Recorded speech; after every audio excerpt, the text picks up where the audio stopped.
Salut à tous, ravi de vous retrouver sur Direct Course. Le quintet de ce vendredi 19 septembre se déroule sur l'hippodrome de Paris-Vincennes et en nocturne. Voici tout de suite ma sélection pour cette compétition qui s'adresse uniquement à des juments d'âge. J'ai placé en tête la plus riche, le numéro 18, Ucapata. Elle est au mieux, on atteste ses dernières prestations.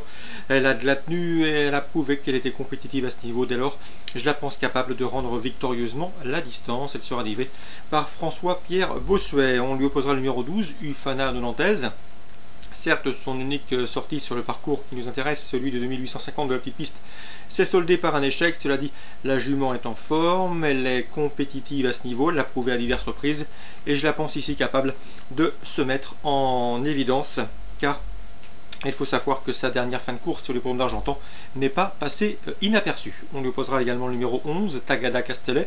Elle a de la qualité, mais également du caractère. D'ailleurs, elle compte déjà 23 disqualifications en 25 courses courues. Cela dit, elle n'aurait qu'à se montrer sage pour accompagner les précédentes citées. J'ai également retenu en bon rang le numéro 13, Tess de Villeneuve, qui a remporté 3 de ses 4 dernières tentatives publiques, preuve de sa bonne forme. Elle revient ici à Vincennes avec de solides ambitions. Le 5 dans cette épreuve, c'est Ula de Navari, qui avait terminé 3e dans une épreuve remportée par Ucapata, notre favorite courant août sur l'hippodrome d'Anguin. Ce jour-là, elle avait tardé à trouver l'ouverture avant de bien finir en retrait. Ensuite, cette jument a signé 2 succès en province. Et dans ce lot, elle me semble en mesure de venir corser les rapports. J'ai également retenu numéro 14, Una Latina, qui vaut mieux que ne l'indique sa dernière sortie au Mont-Saint-Michel. Il faut plutôt la juger sur sa bonne deuxième place obtenue dans un quintet cet été à Cabourg. Dans ce lot, c'est un trublion en puissance. On retiendra également pour les places numéro 7, Tamarine. Tamarine qui est au mieux, qui sera déféré des postérieurs pour l'occasion, qui fait face à un bel engagement au premier échelon et qui est confié à Damien Bonne, autant d'atouts qui inclinent à la méfiance. Attention également au numéro 4, Tierce Derac, qui reste certes sur plusieurs échecs, mais cette jument sera déférée des 4 pieds pour la première fois. En outre, on s'attache les services de Jean-Michel Bazir pour la piloter. Dans ces conditions, une place semble en tout cas à sa portée. Résumé chiffré pour ce quintet, 18, 12, 11, ensuite le 13, le 5, le 14, le 7 et le 4. Je répète, 18, 12, 11, 13, 5, 14, 7 et 4. Concernant cette même réunion 4 à Vincennes, dans la troisième, j'aime beaucoup le 310 Aimant, un cheval qui débute sous la selle avec de sérieuses prétentions, de bons bruits circulent sur sa candidature. Il ne faudrait donc pas être étonné de le voir s'illustrer d'emblée autre montée. Dans la 7e, j'aime beaucoup le 710 Albanien, un cheval estimé par Patrick Martin. Il avait bien gagné lors de son avant-dernière sortie. Le cheval revient à Vincennes avec des espoirs de succès. On lui posera le 709 Henri de l'Éclair, cheval de qualité mais cheval fautif, 4 victoires, autant de disqualifications en 8 courses courues. Cela dit, le potentiel, il le possède. Les 2 protégés du Berardi, le 707 et le 708, semblent également en mesure de conclure sur le podium. 710, 9, 7 et 8, ça c'est à Vincennes en réunion 4 avec le 310 Aimant. Concernant maintenant Cabourg en réunion 2, dans la première je vous conseille le 112 Boléro du Rib qui débute sous la selle avec des ambitions. Le cheval m'avait bien plu lors de sa deuxième place enregistrée à Mêlée du Maine. Ensuite il s'est montré par 2 fois fautif, mais il n'en conserve pas moins un beau potentiel, suffisamment pour briller à ce niveau, le 112 Boléro du Rib.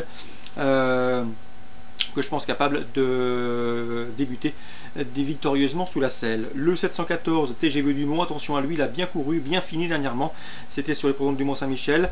Sachez qu'il est désormais entraîné par Laurent David depuis cet été, depuis la fin de l'été d'ailleurs. Il sera déféré des 4 pieds pour la première fois. Attention à lui, c'est un postulant en première place. 714 TGV Dumont, 112 Boléro du Rib. À Vichy en réunion 3, Patrick Labrousse n'est pas négatif avec son poulain. Le 203 Cigaro des Îles, le cheval a débuté sur ce même hippodrome de Vichy. Il aura donc l'avantage de connaître les lieux. Dans ce lot, une place à Bellecote est a priori dans ses cordes s'il en s'en réfère aux propos de l'entraîneur basé dans le Cher. Le 209 Calderon de Puck, qui compte 2 courses et autant de victoires, s'annonce comme un prétendant également au succès. Le 204 Colmy Giel, qui a débuté victorieusement sur le programme de Montier-Ander, devrait lui aussi pouvoir se mettre en évidence. 209, 204 et pour une cote plus spéculative, le 203. Dans la 6e, une belle épreuve pour des poulains d'avenir. J'aime beaucoup le 607 Brioni du Vivier. Je sais qu'Éric Fournier est assez confiant. Le cheval n'est pas à l'abri d'une cartade, mais il a le potentiel et il l'a prouvé pour briller à ce niveau. On lui posera le 604 Brasil des Voirons qui reste sur 2 succès de surcroît, corde à droite. et le 603, Bon Champigny, un cheval en progrès. Il vient de s'imposer sur les programmes d'Écomois le 14 septembre et pourra ici confirmer tout du moins pour l'obtention d'une place sur le podium.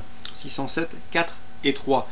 Stéphane Bourlier qui semble également bien armé dans la 7e avec le 706 version philo et le 706 valse ludoise et le 703 version philo qui peut se targuer d'avoir déjà gagné sur ce parcours. C'était à pareille époque l'an dernier. Ces deux protégés de Stéphane Bourlier affrontent a priori des adversaires à leur portée. Il ne faudrait pas être surpris de les voir toutes les deux aux premières places de cette compétition. Donc le 706, le 703, les deux protégés, Stéphane Bourlier, course ciblée à Vichy en Réunion 3, la 2e, la 6e et la 7e. Excellent jeu à tous. Désormais, rendez-vous demain pour une nouvelle émission.